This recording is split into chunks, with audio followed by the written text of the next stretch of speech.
G'day everyone, welcome back to Talking Leadership. This is Eric Perez, and as always, thank you for following the podcast. So by way of introduction, my guest today who is listed as a speaker, facilitator, mentor, and hopefully award-winning top 5 in the world author.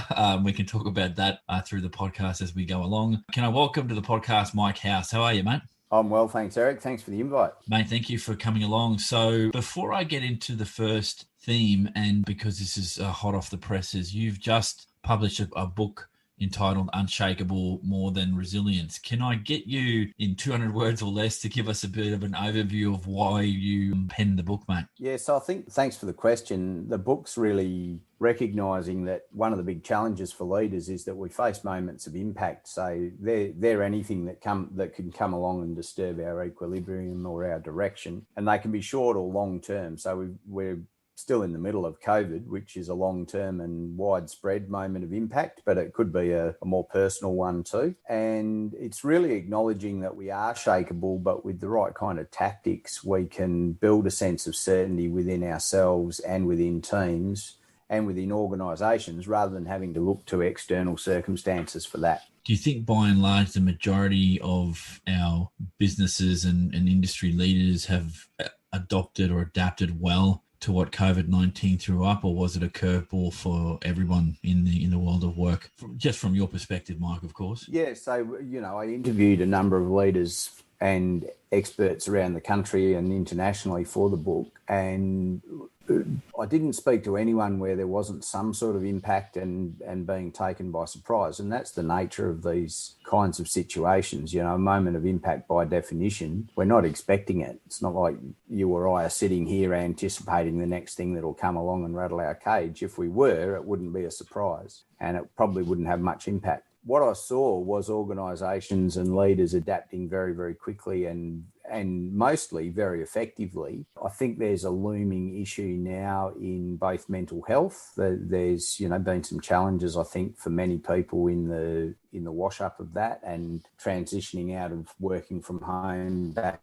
to working in offices and things like that. So at an individual level, we've got some challenges coming our way there. And then at an organisational level, I think we inadvertently used up a bit of runway in the COVID times where we were kind of launching off pre-established relationships and ways of working, and we've probably burned a bit of that collateral. So I think there's going to be a need to bring teams back together really consciously and to rebuild a bit of that. For those that are following LinkedIn or other business platforms where people are talking, you can't get away from the discussion around what it means for how work is organised, how people view the value of their work, how organisations view those people, and how they view the mobility of people in positions. Because I've read a couple of things and I can't remember the source material, so I apologise for this, but there's a growing trend that people have discovered that they could be productive in a workplace, but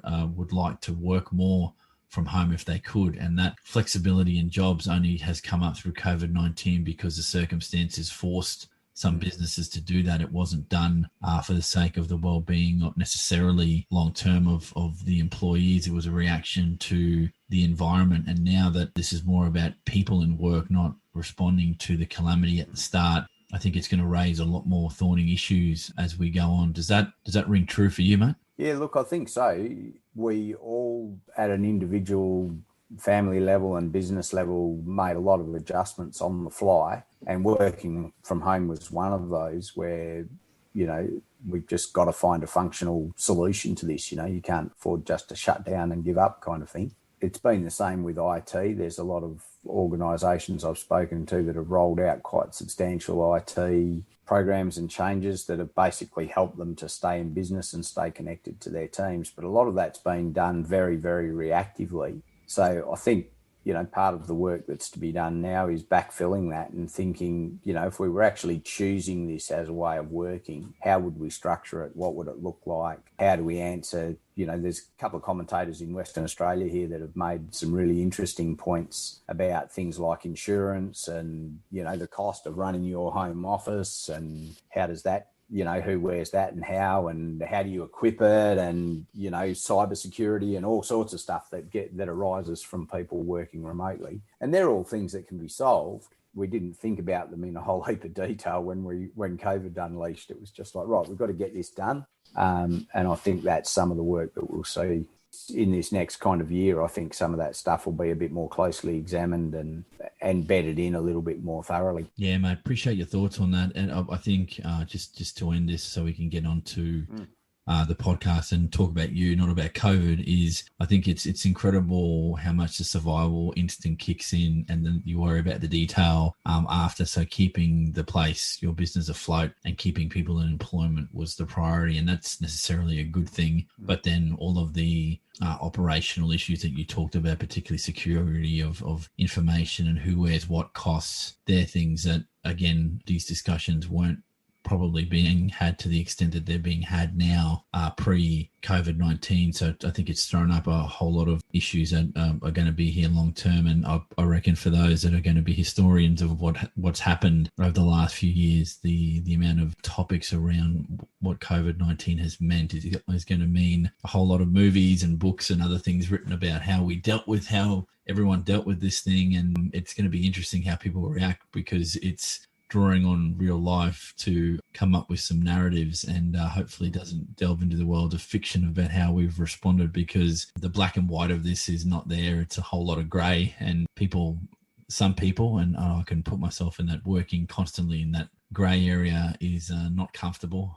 People like blacks and whites and finality to things, and unfortunately there is no finality to this. So yeah, that appetite for change, whether you like it or not, is here to stay for a little while, particularly around that issue. So all right, mate, let's move into the reason we're here to have this discussion, and this is about you. So let's start off where I typically start off with the podcast, mate, and ask about thinking around leadership and its beginnings for you. Where can you take us for that in terms of yourself, mate? So without realising it, I think I was exploring leadership from a really early age. I grew up in the bush and can remember having city kids coming down to the farm for periods like school holiday periods and things like that. And we had a big 10,000 acre A-class reserve bordering our property, and we'd go for long walks in there. And I can remember a number of times being surprised at the anxiety that provoked for people that hadn't been in the bush before. You know, it's just two or three of us walking well away from anything that was marked or built. So my earliest sort of recollections of leading intentionally, although that's not how I viewed it back then, were helping them to stay calm and, you know, giving them some idea of where we were and how we were getting out of there. And then some of the earliest intentional leadership lessons that I learnt were working on farms as well. I had a absolutely awesome boss early on down there who he was just very, very good at walking that line between direct supervision and giving you plenty of latitude to have a go and to see how you went, and also very, very good at building trust and rapport and a sense of what's expected and how's that to be delivered, so that it created a very, very firm platform of operation where you knew where you stood, you knew what was expected of you, you knew what had been effectively delegated. There was no sort of muddiness around any of that, and you could just basically crack on. And I realised years later that was actually a real talent that he had. There's not many leaders who are able to convey that level of clarity. There's often, particularly around issues like delegation, there's so much muddiness. And, you know, in my work now, I see over and over again people delegating stuff and then taking it back in some sort of form. And usually it's because the expectations haven't been really clearly set. And so inevitably the person that's trying to do the job disappoints the person that's handed it over. And the tempting thing to do is jump back in and take the reins again. So that was a real gift back then to see that modelled when I was just, you know, a late teenager, early 20s. And it's really only been probably the last 10 to 15 years that I've consciously recognised just how good a gift that was back then. Yeah, I was going to say one thing that, and thank you for that response. The thing that resonated in that for those of us who weren't born and raised in the bush, it's the first time you go to a setting like that out of a city. Yeah, it can be unsettling. My first exposure to what rural and remote actually meant was when I was working with the local government association here in Queensland. I went to Cookshire and we did the run in the Gulf up to Thursday Island, and you want a sense of not built up city and complete, not desolation's not the right word, but just Isolation, yeah, that's the word. It really does get to you, and you don't realize. I guess some city people, and I'll put myself in that category, you don't realize how much is built around you for certain comforts and to take your mind off that. When you go to rural and remote regions, it's not like that. It's more about being in the moment there, and it can be quite a trippy thing. So I'm not surprised you had people very uncomfortable walking around for kilometers in one direction and seeing no other human beings or objects of civilization, as us city folk might mark them. And that, I think that's not a bad thing, to get you out of your own headspace and to think about how the other lives, because in some of the work that I do that's not related to the podcasting, you've got to put yourself I have to put myself in the headspace of those working in rural, remote and regional parts of the coast, and that's got to factor into how you advocate for people working in those settings, because it's not as simple as starting the car, driving 5Ks and you're at your place of work. It's not that.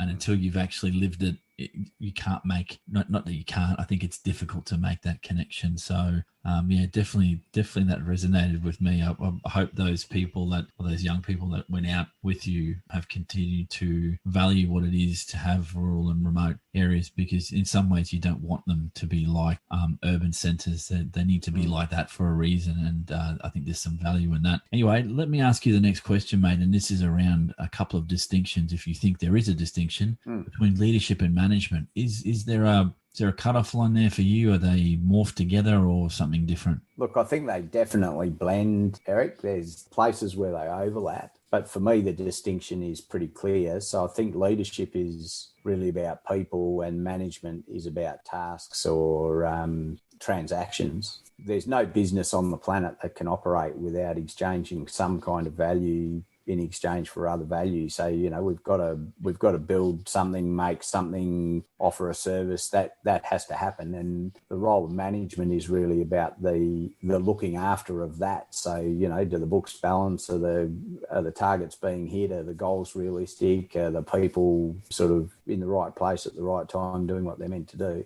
The leadership side of things, I think, is a little bit of a bigger picture. So it's more about the people. So how do they feel? How well can they operate together? We were talking a little bit before about certainty. So I think the part of the role of leaders is providing that kind of clarity of direction and a stable base of operation. So management's really about do. Leadership, I think, is about be. Who are we? How do we operate together? What are we, or what do we need to become in order to be able to do the transactional stuff that the business is there for really, really well? It's a very clear distinction, but let me throw a grenade in the room and see if you can dodge this one. Are you more of an effective leader if you've had experience in the operational managerial side of a business? Yeah, great question. So I think there's probably two layers to that. There's specific experience in the specific business that you're in, and or there's more sort of general experience in business as a whole. I think that there is a time and a place for leaders who don't have any direct experience in the actual industry or sector. I've seen a couple of interesting situations where people have actually been deliberately put into leadership roles from outside of the sector. And part of the benefit of that is you've kind of got fresh eyes. It takes a special kind of leader, I think, to do that well, because you have to be able to put your ego aside. It almost by necessity puts you in a position where you don't really know what you're doing and you're reliant on the people around you to provide that bit. So you've got to be able to ask lots of really good questions and to honour the expertise of the people around you. But you've also got to be able to pass out what makes sense from them, because, they can equally pull the wool over your eyes because you know nothing and lead you down unhelpful roads. So I think some, at least knowledge, if not direct experience, is useful, and there are people who can build that very, very quickly. I've worked with a couple of people who are say, marketing and communication specialists. So they've got deep experience there, and they can go into almost any sector and very, very quickly get a handle on where the points of leverage are for marketing effort. And they can do that super fast from a zero start. There's other people that have had deep experience in a sector for their entire life and lead it really, really brilliantly. And, a really good example of that, I think, is one of the people I admire, Ray Dalio, who runs the Bridgewater Fund in the US, who, started that thing out of his dorm room when he was a uni student and built it up to one of the biggest managed funds in the world, if not the biggest, and has done a brilliant job of sort of codifying how he thinks so that he can hand that on to people that work in the business.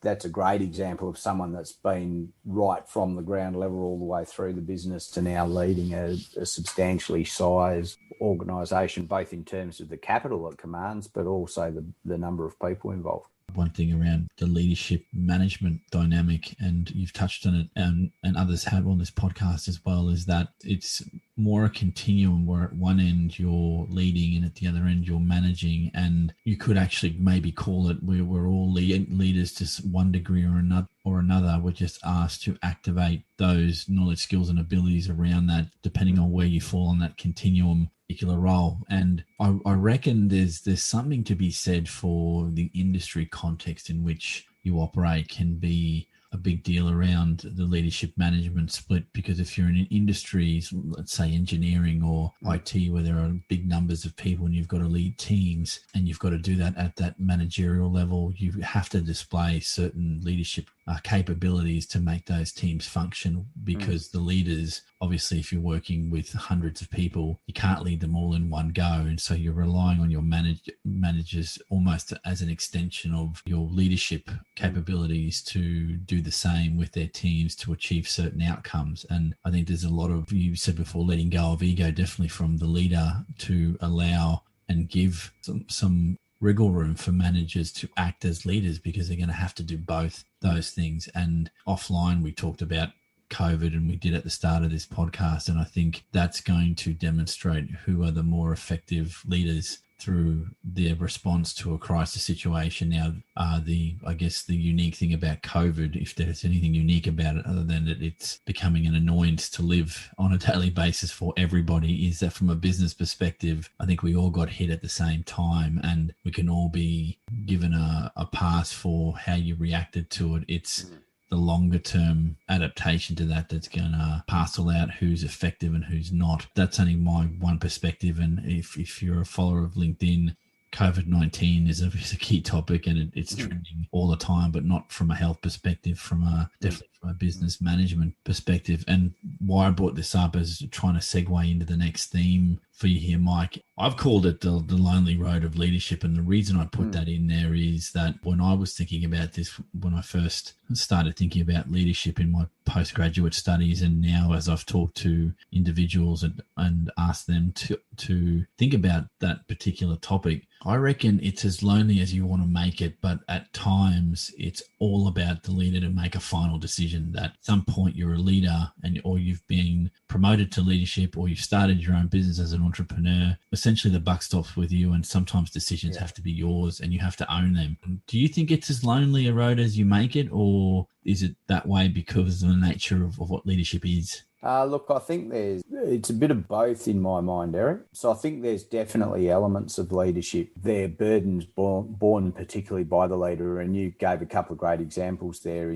Sometimes you've got to make a tough call and it's down to you. And, they're, especially in situations where they're complex and high consequence calls, there's significant financial results riding on them, or the futures, job security and things like that of people riding on them. And those decisions, if you're in a formal leadership role, then you've basically got to make those calls. There's times where that is your job, and inevitably you're making those calls with limited information. Even in hindsight, sometimes you haven't got all the information. And certainly at the time, when decisions of that magnitude are being made, it's often because the environment's moving very, very quickly. And if you just sit still, you're going to get taken out. So you make calls that may or may not end up being, with the wonder of hindsight, may or may not end up being that good.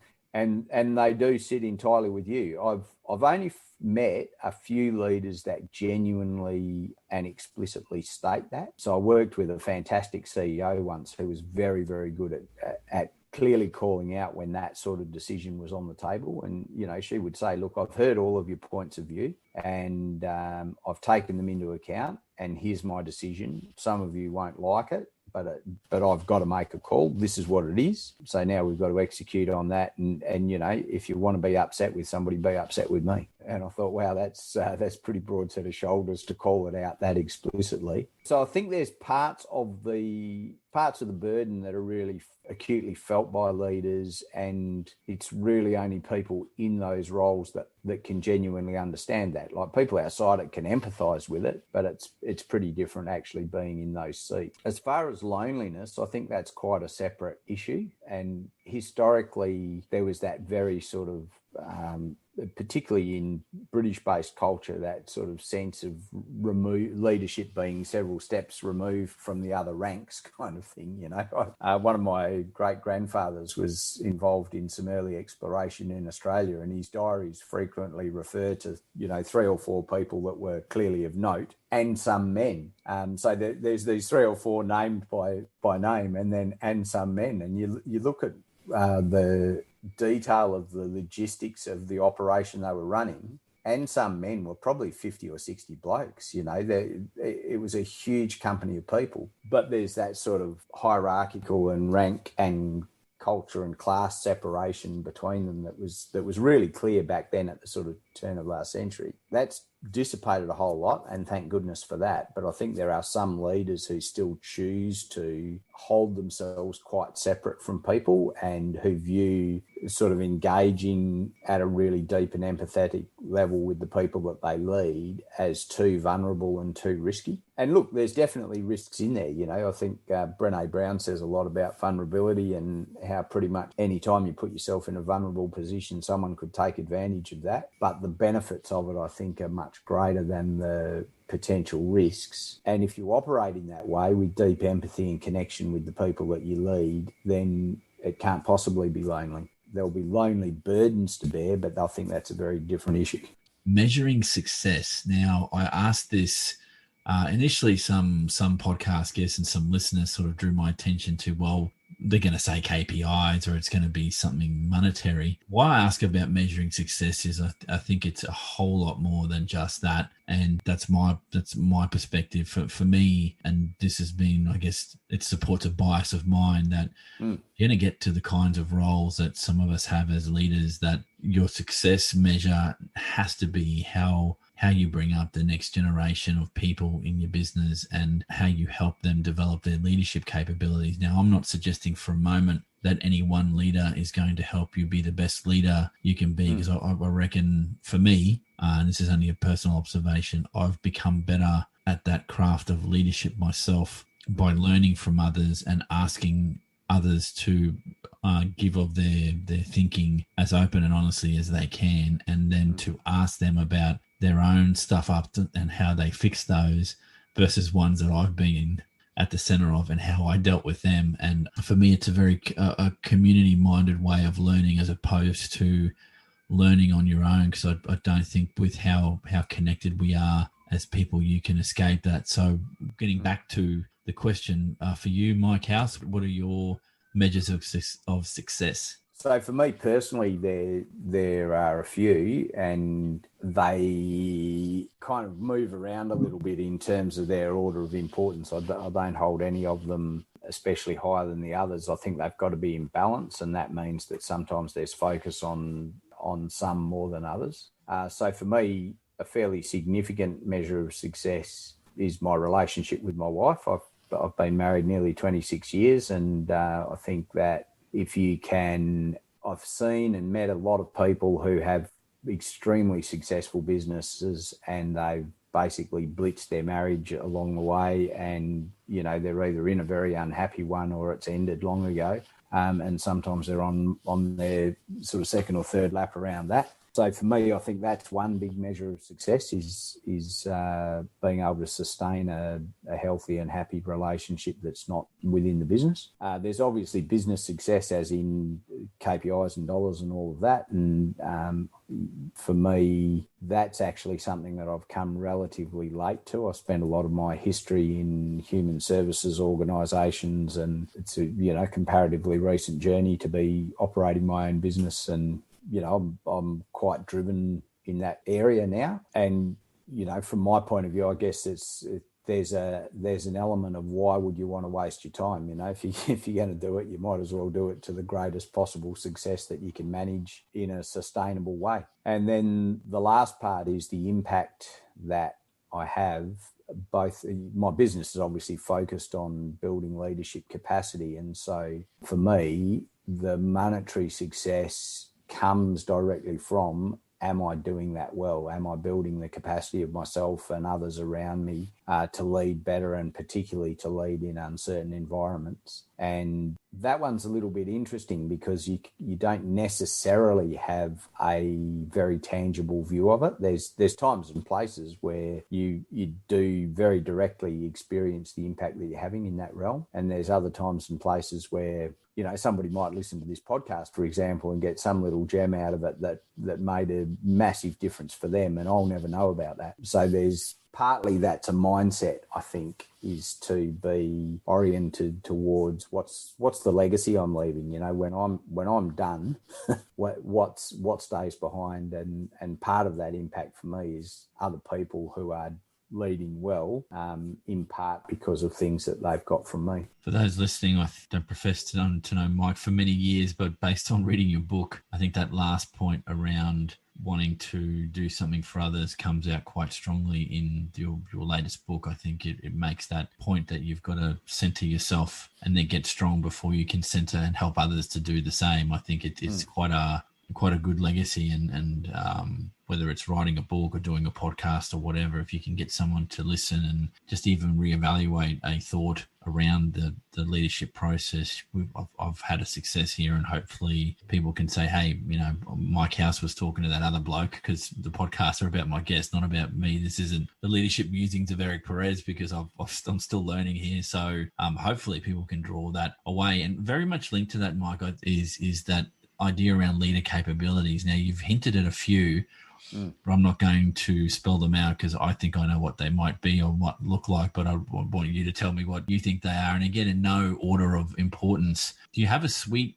or a few or one leader capability that you think is critical for effective leadership? So I think right at the heart of it, it's a capacity to engage people's hearts and minds. And, that's a pretty big bucket. There's lots of skill sets that come into that. But I think that's really key. If leaders are able to, particularly when times are uncertain, if they're able to set direction, give people a sense of stability and certainty, and enough clarity of direction that genuinely know where they're heading and can pull effectively in the same direction, and that's an incredible ability to have. We can achieve so much more with a group of people than we can as individuals, but it's a complex beast. You put a group of people together, and there's ego, there's conflict, there's different takes on what the best approach is, and we each have a distinctly unique view of the world based on our upbringing and experience and education, and all of those things come together. The culture we're from, they all come together to form a very unique view. And it's not just the narrative, mate. It's how persuasive your narrative is to get people working together. Is that what you mean in part? Oh, look, I think persuasiveness is part of that, but I think better than persuasion, I don't know what you're like. I'm personally a little bit resistant to persuasion. If I feel like I'm being persuaded, my default response is, well, who put you in charge and why should I go there? Or, I'm a little bit rebellious like that. And in fact, sometimes even when it's me telling me what to do and I think it's a good idea, I can resist. So I think persuasion's definitely part of it, but more than that, it's about creating alignment. So, if you talked, and I think maybe this conversation was offline, talking about storytelling and narrative in business. But if you can invite people into a shared story, who are we, what are we doing, why is it important, and create a sense of, at the very least, direction, but probably purpose and meaning as well, then along the way, people can kind of see and choose the degree to which they engage in that. So someone might grab hold of that and go, well, that's fantastic because it means I can grow and evolve. Someone else might go, well, it's just funding the lifestyle, that'll do. Somebody else might go, I can make a really meaningful contribution. That capability to enroll a group of people in a sort of shared understanding of the world and clarity of direction is a real gift. And at one level, that's really the superpower of the human race. We've, I don't know if you've read the book Sapiens, pretty fascinating read, but the central premise of that is really the only thing that humans have got going for us. Now, we don't have big teeth, we don't have big claws, we're not particularly strong or fast in the animal kingdom, but the capacity to bring groups of people together around a central idea and to align tightly around that and then to execute action around that is definitely a human superpower, and good leaders both recognize that and are able to create it. In summary, the bringing people along for the ride is the big trick. Not trick, task is how do you get people along for the journey and get as invested as they want to be? Because I'm forever bringing up the topic in the podcast where I can throw this one in. I think people are in jobs for very different reasons. Some people go there to fulfill some time in the day. They want to be away from the kids. They want to do something with adults. They want to be productive human beings. Others do it to fund a lifestyle, or everything in between. And I think at times leaders often make the mistake that everyone's in it for the same reasons you might be, and it really isn't that. And unless you're a cult-like figure, or you've presented, like you said, you've maybe pulled a wool over people's eyes and got them to be supportive of something that just doesn't have merit. I think you can only lead to the extent that you can get people on board with a direction and alignment, and then from there, hopefully, people will pitch in, and that will vary over time because people leave organizations for lots of reasons, and new people come in because either they're looking for that next position or they like what they see in the business and they want to be part of it. So yeah, I think it's like you said, it's complicated, and I think that's I'm going to take something away from the podcast is none of this is easy, and if there was an easy formula for doing this, we would have it by now. And the proliferation of books and people talking about this, and kind of the fact that this podcast exists, suggests that we don't all have the right the answer, but we're trying to work on it. I guess we're trying to work on ourselves as part of that process. So Mike, here's an interesting theme, and I'm very curious to get your response on this. Nature versus nurture. Are leaders born or made? So what a great question. And this is a debate that rages backwards and forth, isn't it? Look, I think that there's actually third part to that question that's often missed in the conversation. So there's definitely an element of nature, as with any other human attribute. There's people that are born with a disposition for particular things. So, I've got a young nephew who, pretty much from the day he was born, you could pretty much see that he was interested in engaging with other people in a way that they would not necessarily do what he said, but certainly, he's great at mustering his peers and sort of getting them along. So I think there's definitely attributes that people are born with. The nurture part of it, that then comes down to the kinds of experiences that people have. So you can learn and develop this. And I think there's a bit of an element of, you see this repeated over and over again in the athletic arena, where you get people that are born with absolutely incredible capability, but they in effect take it for granted. They don't really work that hard. And then someone else will come along who's not a natural athlete, but has a real passion for whatever sport they're in, and they'll work their tail off and they'll get great coaches and they'll become a world beater. And they do it by almost force of will, So I think there's it's a bit of both. And the third element that I reckon that's missing is, I read some interesting stuff recently about health. It was talking about health and longevity and saying, you've clearly got a genetic code that predisposes you to certain health conditions. And then there's, how you eat, how you exercise, how you sleep, how much you drink, all that sort of stuff that has an impact. And then the third part, that their argument was that the nurture part of that actually has about a 60-40 ratio. So the genetic disposition is less significant than you might think, and how you nurture it is pretty important, at least in that realm. And so the third part that's missing from there is choice. So,